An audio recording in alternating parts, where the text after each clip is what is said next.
Gold trusted gold buyers. మీరు తాకట్టు పెట్టిన బంగారాన్ని విడిపించి ఈ రోజు ఉన్న మార్కెట్ ధరకు కొనబడను.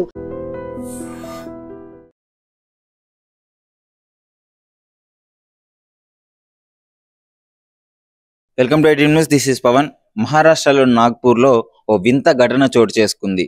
సో ఇప్పుడు ఈ మధ్య కాలంలో సోషల్ మీడియాలను యూజ్ చేసుకొని ఎంతో మంది ఇష్టం వచ్చినట్టు పిచ్చి పిచ్చిగా రీల్స్ చేసి ప్రాణాల మీదకి తెచ్చుకుంటుంటే, ఇంకొంతమంది మాత్రం వీటిని ఉపయోగించుకొని ఆన్లైన్ మోసాలకు పాల్పడుతున్నారు. సో ఎన్నో లక్షల రూపాయలు పెళ్లి కాని మా యువకుల దగ్గర అయితే దోచుకోవడం జరుగుతుంది. ఒక ప్రభుత్వ టీచర్, ఈమె పేరే సమీరా ఫాతిమా. సో ఈమె ఏం చేసిందంటే, ఆన్లైన్ లో పెళ్లి కాని వాళ్ళని అయితే టార్గెట్ గా పెట్టుకుంది. ఒక మంచి ప్రభుత్వ ఉద్యోగంలో టీచర్ గా పనిచేస్తుంది. మహారాష్ట్రలోని నాగ్పూర్ లో ఒక టీచర్, గవర్నమెంట్ ఉద్యోగి.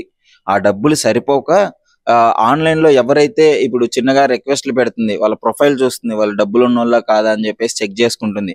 మొత్తం క్రాస్ చెక్ చేసుకున్న తర్వాత వాళ్ళకి చిన్నగా రిక్వెస్ట్లు పెట్టడం స్టార్ట్ చేస్తుంది. రిక్వెస్ట్లు పెట్టేసి వాళ్ళు ఓకే అనగానే మెల్లిగా వాళ్ళతో కాంటాక్ట్లు కలిపి మాట్లాడి వాళ్ళని మెల్లిగా ప్రేమలోకి దించి మాయ చేస్తుంది.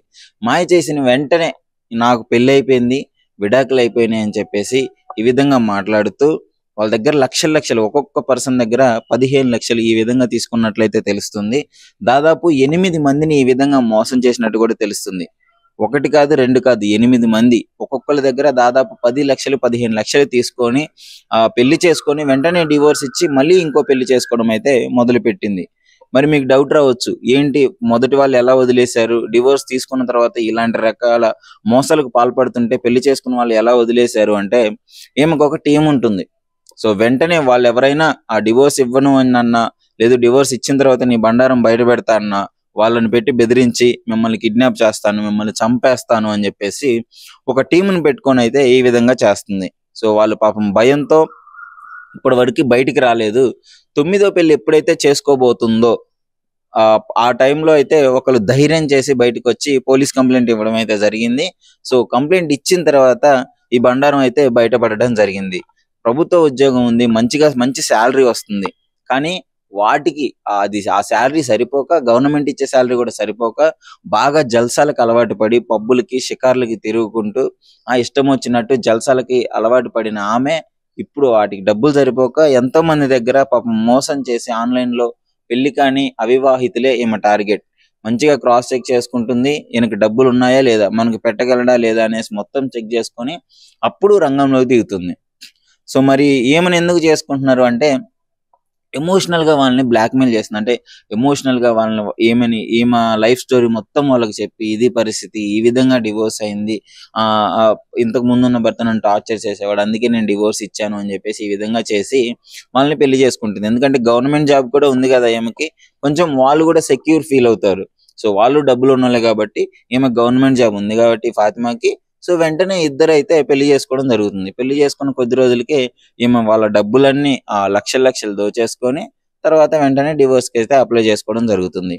ఇంకేముంది, డివోర్స్ కి వ్యతిరేకిస్తే మాత్రం వాళ్ళకి ఒక టీం వస్తుంది, ఆ పిల్ల కింద వాళ్ళ కింద వస్తుంది, వాళ్ళని బెదిరించి ఈ విధంగా తప్పించుకోవడం జరుగుతుంది. ఇన్ని రోజులు ఇదే 8 పెళ్లిళ్ళు అంటే అర్థం చేసుకోండి, 9వ పెళ్లికి దొరికిపోయింది. సో ఇలాంటి ఆన్లైన్ ని ఈ విధంగా కూడా చాలా మంది యూజ్ చేయడం జరుగుతుంది. కొంతమంది స్కామ్ చేస్తున్నారు. ఈమె టార్గెట్ అయితే Facebook, Instagram, matrimony.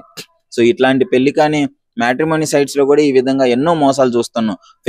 Fake profiles పెట్టి ఎంతో మందిని చీట్ చేయడము, ఈ రకాల మోసాలు ఎప్పటి నుంచో చూస్తున్నాం. కానీ ఇది మాత్రం వేరే లెవెల్ మోసం అని చెప్పుకోవచ్చు.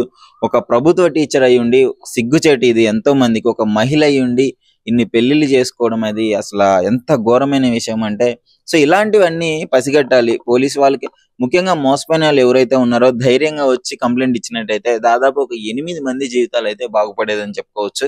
బట్ ఎనీవేస్ కొంచెం లేట్ గా వచ్చినా సరే తప్పు బయటపడింది కాబట్టి ఏమైనా పోలీసు వాళ్ళు అరెస్ట్ చేయడం జరుగుతుంది. సో వాళ్ళ మీద కూడా యాక్షన్ తీసుకోవడం జరుగుతుంది. మరి ఇప్పుడు ఈ 8 మంది కోల్పోయిన డబ్బు తిరిగి ఇచ్చే అవకాశం ఉందా లేదా, అసలు ఎలాంటి పరిస్థితులు ఉన్నాయని చెప్పేసి చూడాలి. ప్రస్తుతం అసలు ఈ ఇన్సిడెంట్ పైన మీ అభిప్రాయం ఏంటి? దాదాపు ఒక్కొక్క మనిషి దగ్గర 15 లక్షలు తీసుకుంది అంటే 8 మంది మీరే చూసుకోవచ్చు ఎన్ని డబ్బులు, ఎంత జల్సాలకు అలవాటు పడిందో.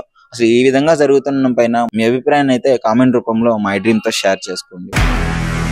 నిజంగా ప్రస్తుతం ఉన్నటువంటి సమాజం దేనికి ప్రయారిటీ ఇస్తుంది? ఆర్థిక సంబంధాల చుట్టూ మాత్రమే తిరుగుతోంది. మళ్ళీ ఎన్నికలంగానే చాలా విరక్తి కలుగుతున్నాం. మంచి అనిపిస్తుంది కదా, లేడీస్ కూడా ఛాలెంజింగ్ జాబ్స్ చేసినప్పుడు చాలా బాగుంటది. ఫుడ్ డెలివరీ ఇవ్వటానికి వెళ్ళినటువంటి డెలివరీ బాయ్ అనిల్ పై కళ్ళ ముందు